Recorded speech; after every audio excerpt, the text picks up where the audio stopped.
Hoje eu quero trazer para o teu coração uma palavra para quebrar alguns paradigmas, sabe? Que muitas vezes, por falta de até de conhecimento mesmo, né? A gente acaba vivendo uma vida espiritual um pouco além daquilo que o Senhor planejou para nós, não é? Mas quando o conhecimento vem, quando a luz entra, tudo se transforma, tudo se alinha. Amém? Então, vamos orar ao Senhor essa manhã, pedir a sua presença mais uma vez. Claro que Ele já está conosco, mas Ele sempre pode derramar um pouquinho mais, não é? Um pouquinho mais. E o pouquinho do Senhor, meu Deus, é muito para a nossa vida, é uma bênção. Que bom poder respirar a atmosfera do céu logo pela manhã, estarmos em comunhão como igreja reunida, no nome do Senhor Jesus. Amém? No nome mais poderoso que existe sobre os céus e debaixo da terra, em todo o universo. Esse é o nome. Esse é o nome. Diga, esse é o nome. Você já pensou que os inimigos, né, o diabo, os demônios, Satanás e essas hostes celestiais, todos os poderes das trevas, tudo, eles não podem ouvir o nome de Jesus, que eles tremem? Já pensou isso? E nós, como seres humanos, muitas vezes, meu Deus, como temos uma, uma sabedoria tão pequena, uma noção tão pequena desse nome tão poderoso, né? E hoje a minha oração tem sido mais declarar o nome de Jesus sobre tudo do que qualquer outra coisa, porque nós não precisamos de mais nada se o nome dele, se a presença dele estiver sobre todas as coisas, sobre as áreas da nossa vida. É o nome dele, o nome mais poderoso que existe. Aleluias. Que bom. Declaramos o teu nome, Senhor, essa manhã. Declaramos o teu nome sobre a nossa vida, sobre a nossa família, sobre o nosso dia. Declaramos o seu nome, Senhor, sobre todas as circunstâncias que envolvem a nossa vida nesse dia. Pai, declaramos o teu nome sobre todas as lutas. Declaramos o teu nome sobre toda a enfermidade. Declaramos o teu nome sobre toda dificuldade, seja ela qual for. Declaramos o teu nome, Senhor, sobre todos os ataques do inimigo. Declaramos o teu nome, Senhor, sobre toda ação sobrenatural, Pai, que nós precisamos, Pai. É o teu nome que está sobre tudo e sobre todos. E é sob esse nome, sob essa autoridade, que nós iniciamos essa manhã de oração, essa manhã na tua presença. Pai, nos revela o teu coração essa manhã. Traga, Senhor, dos altos céus, um entendimento supremo, um entendimento excelso da tua palavra, Pai. Queremos aprender mais de ti. Queremos mergulhar mais fundo na tua verdade, Senhor, nas tuas riquezas insondáveis, Pai. Ó Espírito Santo, abra nossa mente essa manhã, Senhor. Queremos ouvir mais, entender mais, conhecer mais, Senhor. Queremos que todo paradigma e todo sofisma seja quebrado, que possamos ver, Pai, abertamente aquilo que realmente é da tua vontade, é do teu propósito, é concernente àquilo que pertence ao reino dos céus, Pai. Queremos, Senhor, caminhar nessa terra totalmente conduzidos e conduzidas pela tua palavra, Senhor, pela autoridade do teu nome, Pai. Em nome de Jesus Cristo. Eu oro por cada vida que aqui está, Senhor, para que cada coração esteja nesse momento muito receptivo, Senhor, aquilo que o Senhor tem para ministrar para nós essa manhã. Somos filhos e filhas buscando, Pai, de uma forma sedenta, com fome da tua presença. Com fome, Senhor. Se não for a tua presença, nada tem valor, nada tem sentido. Então, Senhor, se faça presente no meio de nós. Não importa que estejamos cada um em uma nação, Pai. Estamos unidos pelo mesmo Espírito, pela mesma confiança, pela mesma fé, pela mesma certeza, Pai, que é o teu Espírito falando através de nós, atuando através de nós, Senhor, agindo através de nós, Pai, endireitando as nossas veredas, endireitando os nossos caminhos, Senhor. Espírito Santo de Deus, revela o teu poder e a tua autoridade e a tua glória, Senhor, neste dia, Pai. Em nome de Jesus, revela, Senhor. Queremos te ouvir, Pai.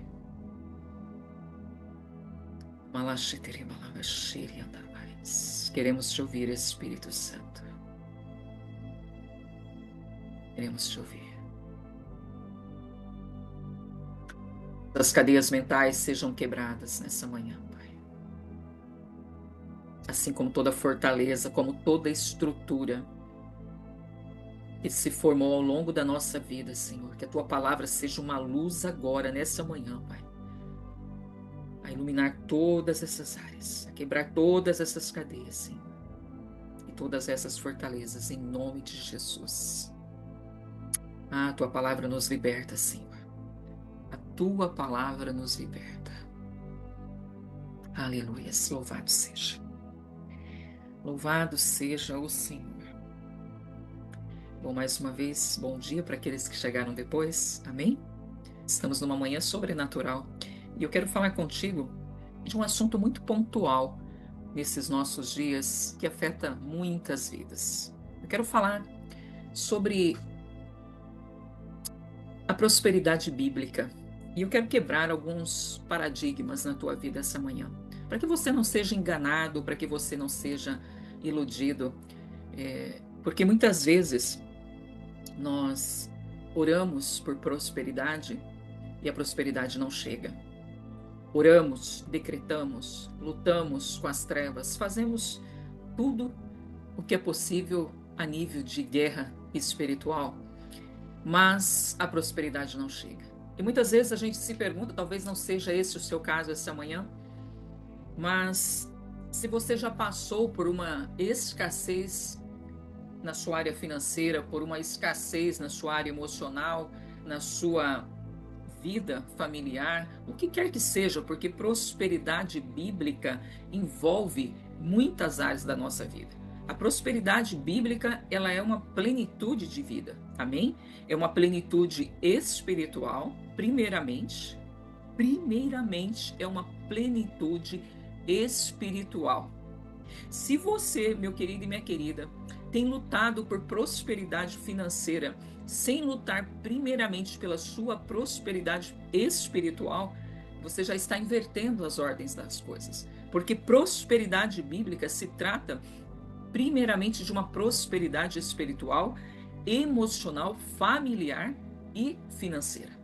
É uma consequência. A sua vida financeira é uma consequência de como está a sua vida espiritual, a sua vida emocional, de como está a sua família, qual é a ordem que está regendo sobre esses pilares.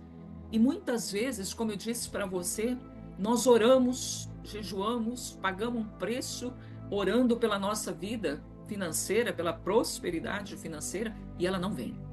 Ela não vem porque falta algo chamado fruto da obediência, falta algo chamado sabedoria, falta algo chamado propósito. Então, veja só, muitas campanhas são criadas focando na prosperidade financeira, como se ela fosse um direito automático do crente. Mas eu sinto te dizer essa manhã, não é um direito automático do crente. Não é. A prosperidade bíblica verdadeira, ela é o resultado de orações acompanhados de uma vida planejada, acompanhados de uma vida disciplinada, de uma vida moldada pela sabedoria da palavra de Deus.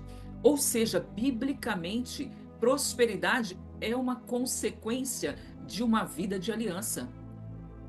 Entende o que eu digo? Uma vida de aliança, uma vida de obediência, uma vida de sabedoria. É claro que Deus deseja que nós prosperemos, mas existe um propósito nisso. Existe um propósito de que a prosperidade venha para glorificar a Deus e para abençoar outras vidas. Quando você tem no seu coração o desejo de prosperar para que você fique bem, já começa errado. Porque a prosperidade bíblica, ela vem para abençoar outras vidas. Amém? Veja, existe um versículo chave sobre prosperidade que está em Josué. Josué 1:8, que diz: não cesse de falar do livro da lei. Não cesse de falar. Antes, a palavra diz, antes de qualquer coisa, medite dia e noite, para que você tenha cuidado de fazer conforme tudo que nele está escrito. Então, e somente então, você fará prosperar o teu caminho e você será bem-sucedido. Veja que Josué fala duas coisas: meditar e fazer. Meditar e fazer. Então, aqui nessa chave espiritual de Josué, nós estamos vendo que a prosperidade está ligada a uma meditação constante da palavra e obediência. Por isso que eu digo, não adianta nós orarmos 24 horas por prosperidade se nós não estivermos cumprindo os princípios. Os princípios. E o primeiro princípio aqui é: medita na palavra dia e noite. Medita e cumpra e faça aquilo que você está lendo, aquilo que você está meditando. Deus, ele só promete, meu querido e minha querida, prosperidade para uma vida que está alinhada aos princípios divinos. A prosperidade bíblica não vem para qualquer um. Não vem. Ela vem para uma vida alinhada aos princípios divinos. Ela não é um presente automático, ela não é algo automático na vida do crente. Não adianta você profetizar prosperidade na sua vida, prosperidade na vida do teu próximo, se vocês não tiverem uma vida alinhada com os princípios divinos, não vai acontecer. Porque Deus, ele se move no sentido de cumprir aquilo que está escrito na sua palavra. Ele cumpre aquilo que ele disse. E ele colocou princípios na palavra para que nós prosperássemos. Amém? Em nome de Jesus. Salmos, veja o que diz Salmos. Você conhece muito Salmos 1.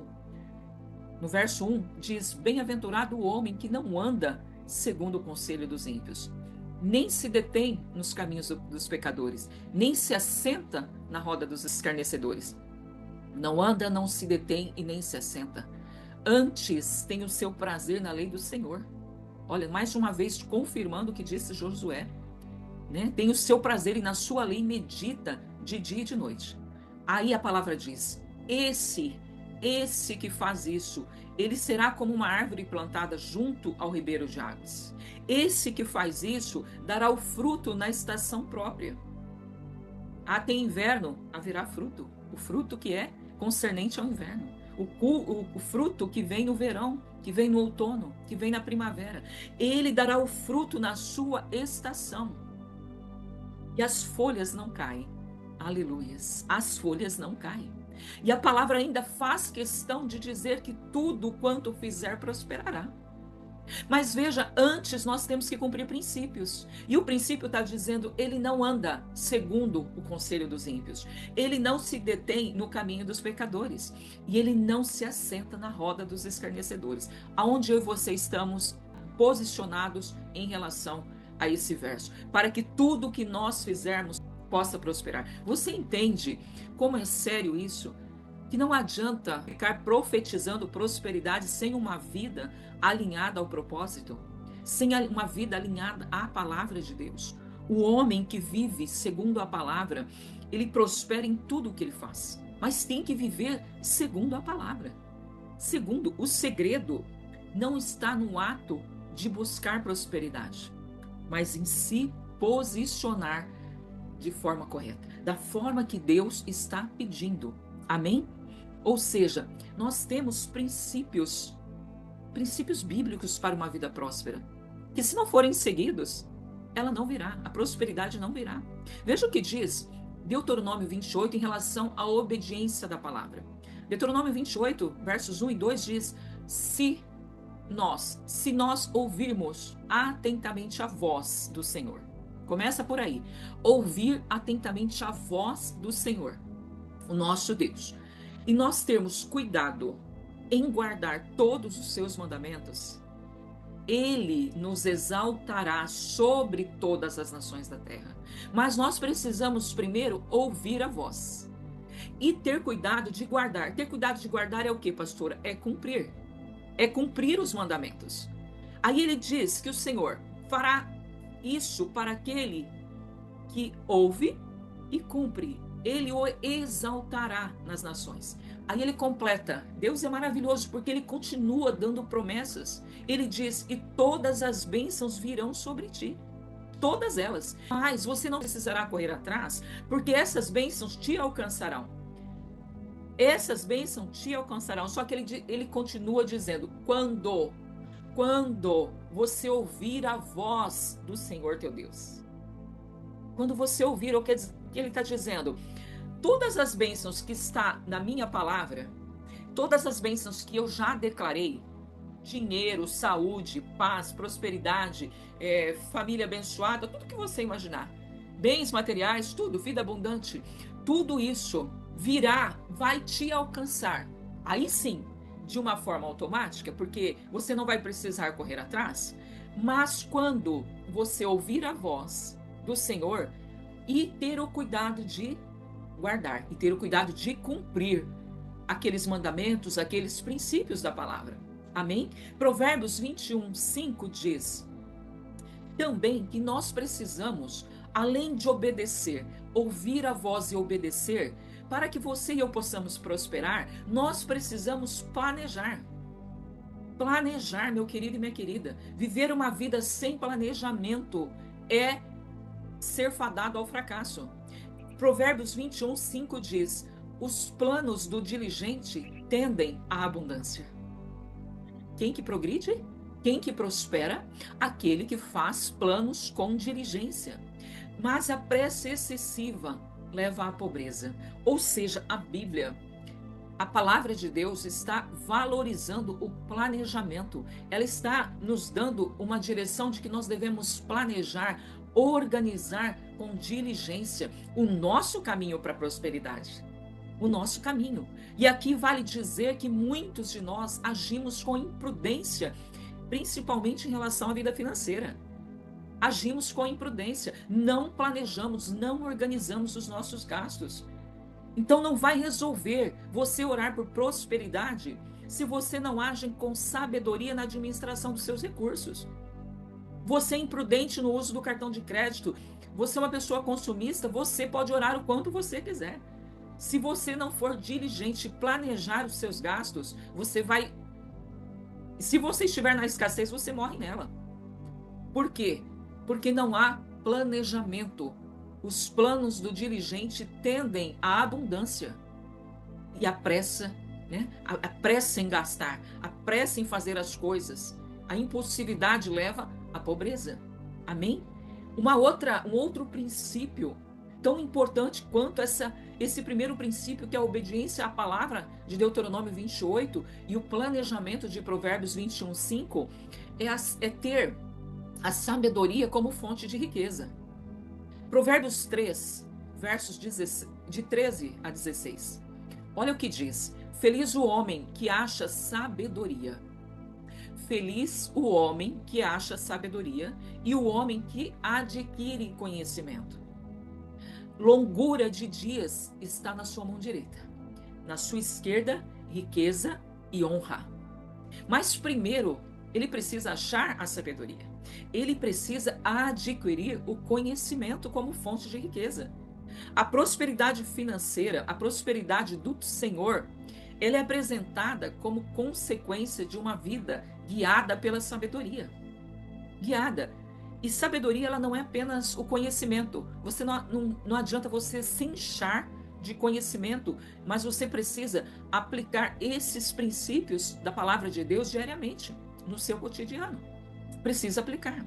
Uma outra coisa que a Bíblia promete que trará prosperidade para a sua vida é o trabalho diligente. Provérbios 10:4. O que trabalha com mão displicente empobrece, mas as mãos dos diligentes enriquecem. Ah, não, é Deus que quer que eu seja pobre. Não é possível, eu não tenho sorte, é isso, é aquilo outro. Gente, o que trabalha com mão displicente empobrece, mas a mão dos diligentes enriquece. Esse princípio da palavra de Deus é para todos. É para todos. Deus, ele abençoa o trabalho. Deus abençoa a constância. Deus abençoa o esforço. Por isso que você sempre ouviu que riqueza fácil vai fácil. Que vem fácil vai fácil. Porque Deus, ele preza pela mão que se esforça, pela mão diligente. A prosperidade, ela está associada também à ética no trabalho, à honestidade, à fidelidade naquilo que o Senhor tem colocado na sua mão. Você precisa florescer onde Deus te colocou. Você precisa ter responsabilidade, você tem que servir onde você trabalha com ética, com amor, como se você estivesse servindo ao Senhor. O que trabalha com mão displicente empobrece, o que trabalha com mão diligente enriquece. Agora, como eu disse, trabalho está associado com honestidade, com empenho, com disciplina, com ética. Você acha que Deus não vê tudo que nós fazemos? Não adianta nós sermos muito bom em buscar a palavra, em estar com a Bíblia e não praticarmos. Não adianta. Uma outra coisa que você precisa entender, que é um princípio da prosperidade dos céus, chama-se generosidade e propósito. Generosidade. 2 Coríntios 9, 6 e 8. Olha o que o apóstolo Paulo nos diz. Quem semeia pouco, pouco também ceifará. Pouco também ceifará. Quem semeia em abundância ceifará. Aí nós vivemos uma vida em que, se você pegar o seu extrato de cartão de crédito, o seu extrato bancário, você vai ver que quem está recebendo as sementes da sua colheita é você mesmo.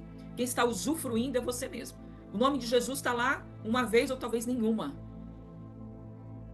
Quantas vezes o nome de Jesus aparece no seu extrato bancário? Aqui eu investi no reino de Deus, aqui eu investi nisso, aqui eu investi aquilo, tudo voltado para a obra de Deus. Quantas vezes o nome de Jesus está lá? Quem semeia pouco, pouco ceifará.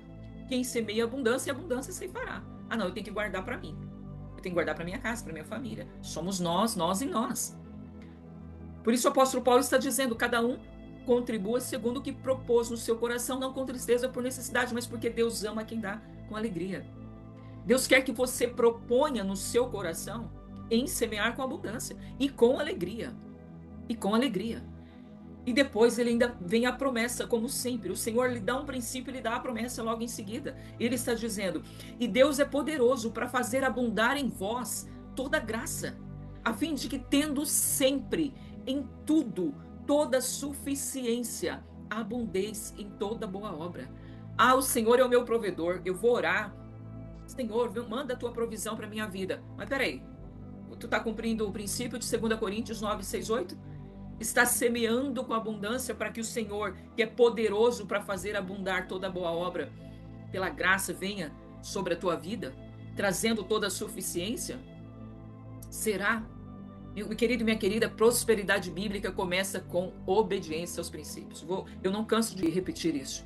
Ela começa com obediência aos princípios, ela é sustentada pela sabedoria, pela diligência e pela generosidade. Ela é o fruto de uma vida que prioriza a vontade de Deus. E o propósito dela é sempre abençoar as outras pessoas. Aí talvez você vai dizer, ah, pastora, mas eu estou orando porque deve ter maldição hereditária na minha vida em relação às finanças. Deve ter, não é possível, porque eu realmente não prospero. Aí, nesse momento, eu quero, primeiramente, te chamar a atenção para esses versos que nós lemos sobre o cumprimento dos princípios. E eu quero te chamar a atenção com relação às maldições hereditárias, que às vezes você coloca isso, né, da boca para fora, dizendo, eu não devo prosperar porque a maldição está sobre a minha vida. E realmente existe maldição até a terceira e a quarta geração. Êxodo 25 diz, porque eu sou o teu Deus, sou Deus zeloso que visito a iniquidade dos pais nos filhos até a quarta geração daqueles que me aborrecem. Só que aqui ele não está falando de financeiro, ele está falando de uma consequência geracional do pecado. Do pecado. Os filhos podem colher as consequências das práticas pecaminosas dos pais, como idolatria, injustiça e outras coisas. Agora, contudo, Guarda isso no seu coração. Contudo, cada pessoa é responsável por suas escolhas. Ezequiel 18:20 diz: a alma que pecar, essa morrerá. A alma que pecar. A prosperidade de Deus não flui onde há legalidade para o inimigo agir. Então veja, você ora por prosperidade e dá legalidade, não vai fluir. Você pratica os princípios e dá legalidade, não vai fluir. Entende? Tem que ser um conjunto entre a oração, a fé e a prática dos princípios. E fechar a brecha para legalidades. Porque aí você não gera nada, não haverá consequência geracional do pecado na sua vida, na sua família. E algo que você precisa guardar no seu coração quando alguém te diz sobre maldição geracional. De uma vez por todas, entenda, você está em Cristo. Diga, eu estou em Cristo. Eu estou. Se eu estou em Cristo, Ele já te redimiu de todas as maldições. Ele já te redimiu, meu querido e minha querida. Não se coloca de novo debaixo desse jugo. Gálatas 3:13. Cristo nos resgatou da maldição da lei, fazendo-se maldição por nós. Porque está escrito, maldito todo aquele que foi pendurado no madeiro. O sacrifício de Jesus, ele tem o poder de quebrar todas as maldições hereditárias. Todas elas. Colossenses 1:13. Esse verso me quebrou essa manhã. Porque a palavra diz, o Senhor Jesus, ele nos libertou do poder das trevas. Ele já nos libertou. E ele nos transportou para o reino do Filho do seu amado. Estamos no reino da luz, não no reino das trevas. As trevas não têm domínio sobre aquele que está em Cristo. Entenda isso. Não profetiza isso sobre a tua vida, dizendo que tem maldição na sua vida hereditária. Não. Em nome de Jesus, profetiza o que Jesus está dizendo, que ele já te resgatou. Ele já te resgatou, ele já te libertou do poder das trevas. Passa pela tua cabeça, sei lá, você em algum momento pensa que o preço que Jesus pagou na cruz não é suficiente para quebrar todas essas maldições? Passa isso pela tua cabeça em nome de Jesus? Que o sangue dele derramado naquela cruz não foi suficiente? Você está escondido no esconderijo do Altíssimo, pelo amor de Deus. O que diz Salmos 91, meu querido e minha querida. Você está escondido no esconderijo. Nenhuma praga chegará à tua tenda. Nenhuma. Ele te cobre. Nenhuma praga, nenhuma mortandade, nada pode te atingir se você está nele. Escondido nele. Uma vida alinhada com o Senhor Jesus, uma vida de humildade, uma vida de submissão ao Senhor Jesus te livra de toda essa coisa de maldição geracional. Te livra. Marca de novo aí para você não esquecer, Colossenses 1:13. Ele te libertou do poder das trevas. Ele te libertou. Você só entra debaixo do poder das trevas quando você sai da posição. Quando você sai da posição, se você estiver posicionado debaixo das mãos dele, guardado nele, não há treva nenhuma que pode chegar na tua vida. Nenhuma. Em nenhuma área da sua vida. Jesus, ele não faz a obra pela metade, ele faz a obra completa. Isso cobre a tua vida emocional, a tua vida espiritual, a tua vida familiar, a tua vida financeira e qualquer outra área. A obra dele é completa. O preço que ele pagou na cruz foi para ele dizer, está consumado. Está consumado, está pago, está tudo. Por isso que ele diz que ele rasgou o escrito de dívida que havia contra você. Rasgou toda essa maldição. Não há mais nenhuma maldição sobre a tua vida, sobre a tua cabeça, se você está em Cristo Jesus. Se você tem ele como Senhor e Salvador da tua vida, e você cumpre os princípios da palavra, você é zeloso em cumprir os princípios da palavra, que maldição é essa que pode te atingir? Que preocupação é essa na tua mente, meu querido e minha querida? Em nome de Jesus, por isso eu disse que essa palavra de hoje é para quebrar alguns paradigmas na tua vida. Para você não se colocar novamente debaixo desse jugo do inferno. Ficar preocupado com o que o diabo está fazendo, com o que o diabo deixa de fazer. Se preocupe com a luz. Se preocupe em se posicionar na luz. Se preocupe em estar perto do coração do Pai. De adorá-lo, de conhecê-lo, de receber dele sabedoria para uma vida próspera. Se preocupa em cumprir princípios. Quando você cumpre o princípio, você fecha a legalidade. Você não dá trela para o inimigo. Você não precisa ficar preocupado se o inimigo está fazendo isso ou aquilo, guerreando com o inimigo. Pelo amor de Deus. Você tem um Cristo, um Deus que morreu por mim e por você, que te libertou de todas as maldições. Você só precisa se posicionar nisso. Se posicionar na luz. Então entenda a sua posição em Cristo. Efésios 2:6 diz: Ele nos ressuscitou juntamente com Ele. E Ele nos fez assentar nos lugares celestiais em Cristo Jesus. Agora me responde. Eu fico indignada. Tu me conhece. Agora me responde. Nas regiões celestiais tem demônio? Tem ali onde Cristo está? Tem demônio? Tem Satanás ali? Tem alguém que pode ali, algum espírito que pode influenciar a sua vida se você está assentado nos lugares celestiais em Cristo Jesus? Tem? Ele nos ressuscitou juntamente com Ele e nos fez assentar nos lugares celestiais em Cristo Jesus. Entenda a sua posição em Cristo e não perca tempo lutando com o diabo. Ele já é um derrotado. Quando você aceitou Jesus, você recebeu um diabo derrotado, um Satanás derrotado. Ele não tem poder nenhum sobre a tua vida. Não tem. Aleluias, louvado seja o nome do Senhor. Sujeição a Deus é a chave. Cumprimento do princípio é a chave dos princípios. Cumprimento dos princípios. Tiago 4:7. Sujeitai-vos a Deus e Ele fará o quê? Você sujeita a Deus, resiste ao diabo e o diabo fugirá de você. A sua sujeição a Deus fará com que o diabo, fuja de você. Fuja. Você entende? Sujeição, posição, não dá acesso ao inimigo para agir na tua vida. A palavra também fala da armadura de Deus, não é? Que a armadura de Deus é a chave. Agora, aqui eu quero quebrar outro paradigma na sua vida. Pelo amor de Deus, abre o teu coração. Efésios 6, não é? De 10 a 18. Vai falar sobre as armaduras de Deus. Tá bom. Eu vejo pessoas profetizando. Eu mesmo já fiz isso, tá? Eu não quero aqui me colocar, não, diferente. Eu já fiz por falta de entendimento.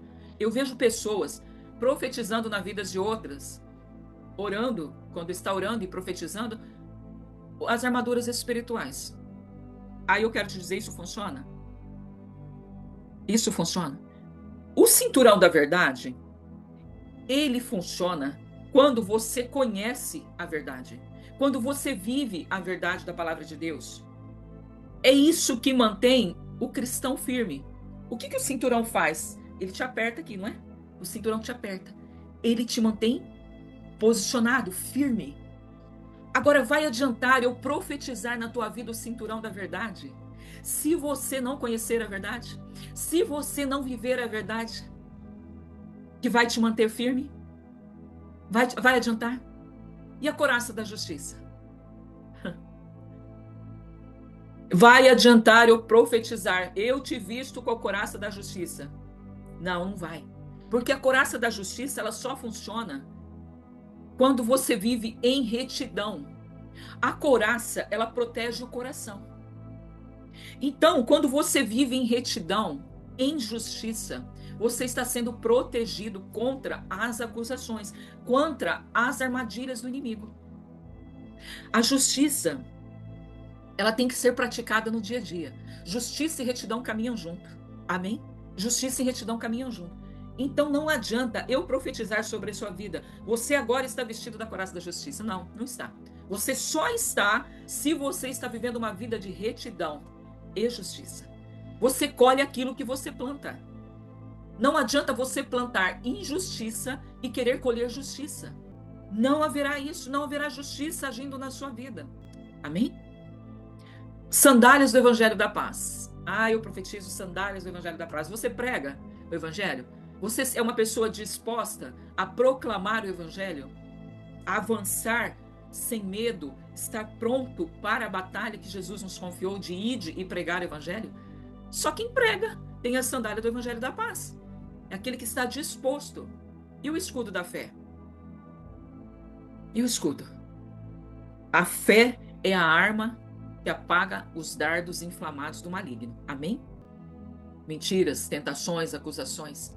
Agora, para que isso aconteça, para que o escudo da fé funcione, nós precisamos crer em Deus e em as suas promessas. esperar nele, permanecer nele. É isso que nos protege desses ataques, desses dardos, desse desânimo, do medo. É isso que nos protege. Não adianta eu profetizar, você agora está revestido do escudo da fé, se você não crê em Deus, se você não crê das promessas, se você não é uma pessoa que, como já dizemos, conhece a verdade, vive em retidão, proclama o evangelho da paz, e aí, revestido do escudo da fé. Uma pessoa que crê em Deus, nas suas promessas, que não tem uma fé vacilante, que não tem uma fé falsa, como nós estudamos essa semana. É uma fé firme, perseverante. E quantos profetizam o capacete da salvação? Meu Deus do céu, só a salvação em um nome. É quando você, meu Deus, se encontra com Ele, não é? Recebe Ele como Senhor na sua vida. Isso tudo já se torna o seu capacete, né? O seu escudo mental. Medita ali, ó, na palavra. Você vai entender pela palavra que não tem mais condenação para aqueles que estão em Cristo Jesus, que não, a palavra vai tirar todo pensamento de dúvida, de incredulidade. Amém? Todo ele. E aí você tem a sua mente certa da salvação, certa, o teu espírito alinhado, o teu coração alinhado com a tua mente. Eu sou salva. Não há condenação mais para mim em Cristo Jesus. Olha que posicionamento lindo dessa pessoa que conhece o Deus que serve, não é? Que posicionamento lindo. A espada do Espírito, mais uma arma. A palavra de Deus é a arma, não é? Que corta ali todas as amarras, que derrota o inimigo, a palavra de Deus. Jesus, ele venceu Satanás por essa arma, não é? A arma da palavra, usando a espada do Espírito. Então use a palavra, use a palavra. Mateus 4,4, Jesus disse, está escrito. Olha como Jesus guerreou com Satanás, dizendo, está escrito. Nem de pão viverá o homem, nem só de pão, mas de toda a palavra que sai da boca de Deus. Então, meu querido e minha querida, nós precisamos ter uma fé inteligente, amém? E sermos intencional, porque o mundo espiritual, ele vai responder à convicção que nós temos. A convicção, por isso que a palavra diz que a fé é a convicção, né, das coisas que se esperam e a certeza das coisas que não se veem. O mundo espiritual responde à convicção. Depende do tanto que você está cheio dessa palavra, que você está cheia. Depende do quanto você se posiciona nela. Depende do quanto você vive ela. Depende do quanto. Amém? Então seja intencional em relação à sua fé. Seja intencional. Em nome de Jesus. Vigie. Jesus diz, temos que vigiar. Temos que orar. Mas nós não podemos ficar nessa paranoia, obcecado, pensando em tudo aquilo que o inimigo está fazendo. Não, nós temos que focar os nossos olhos onde? No autor e consumador da nossa fé. Ser firme, ser bíblico e sensível à voz do Espírito. Se atentamente ouvires a sua voz, não é? Se atentamente ouvires e cuidar de cumprir tudo aquilo que ele diz, os seus mandamentos, os seus princípios. Amém? Então, se você quer realmente prosperar, fala, eu quero, pastor, eu quero prosperar. Comece ajustando o seu coração, ajustando a sua vida à palavra. Amém? Ajustando. Quando eu escrevi o livro, né, Por Detrás das Portas Antigas, ele fala muito sobre isso, sobre os princípios, né? Tem um capítulo aqui que fala, tome as rédeas das suas finanças, né? Das suas finanças. Fala muito sobre a imprudência em relação ao dinheiro e tantas outras coisas. É justamente por isso, para que nós possamos alinhar a nossa vida, o nosso coração à palavra de Deus, aos princípios eternos. Então renuncie. Quer prosperar? Faça isso. Alinhe, se posiciona e renuncie às legalidades. Pratique a generosidade. Amém? Ande pela sabedoria do Espírito. Em nome de Jesus. Em nome de Jesus. Jesus, ele te deu autoridade espiritual pela palavra para vencer tudo. Imagina, pisar serpentes e escorpiões. Você quer coisa pior que isso? O Senhor te deu autoridade. Então, essa autoridade que nós precisamos, Ela nasce da nossa identidade em Cristo. E nós só conhecemos a nossa identidade em Cristo quando nós conhecemos a verdade, praticamos a verdade. Uma vida de identidade em Cristo, uma vida de santidade, conhecimento da palavra e a prática da palavra, meu Deus, você se torna uma potência nas mãos de Deus, uma pessoa próspera, uma pessoa com as suas emoções, com a sua vida financeira equilibrada. Amém? Em nome de Jesus. Então entenda que estamos numa guerra? Estamos. Amém? Estamos. Só que guerra espiritual é posicionamento, não é gritaria, é posicionamento. Não adianta você, meu querido, minha querida, tu pode gritar o tanto que você quiser para Satanás. Tanto que você quiser. Se você não estiver posicionado em Deus, espiritualmente, na sua vontade, sendo obediente aos seus princípios, não vai passar de ativismo emocional. Não vai passar disso. É necessário um posicionamento sério para que nós possamos realmente alcançarmos a prosperidade. Neemias orou dizendo: Senhor, estejam, pois, atentos os teus ouvidos à oração do teu servo e à oração dos teus servos que desejam temer o teu nome, e faz prosperar hoje o teu servo da graça perante esse homem. Então, podemos orar sim, mas precisamos de obediência, de sabedoria, de diligência e propósito, amém? Em nome de Jesus, vivermos debaixo do governo do nosso Deus.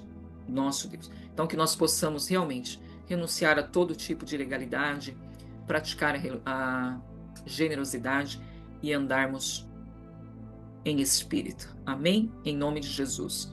Eu não sei o quanto essa palavra falou ao seu coração, mas eu senti de quebrar alguns paradigmas para que você realmente venha a prosperar de uma forma consistente, debaixo da vontade de Deus. Amém?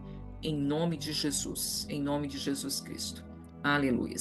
Louvado seja, Pai, pela tua gloriosa palavra. Que bênção podemos ser instruídos na verdade. Que bênção, Senhor, podemos receber de ti esses ensinamentos. Como é bom quando a gente tem os nossos olhos abertos, meus queridos, minhas queridas. Como é bom. Como é bom. Aleluia. Louvado seja.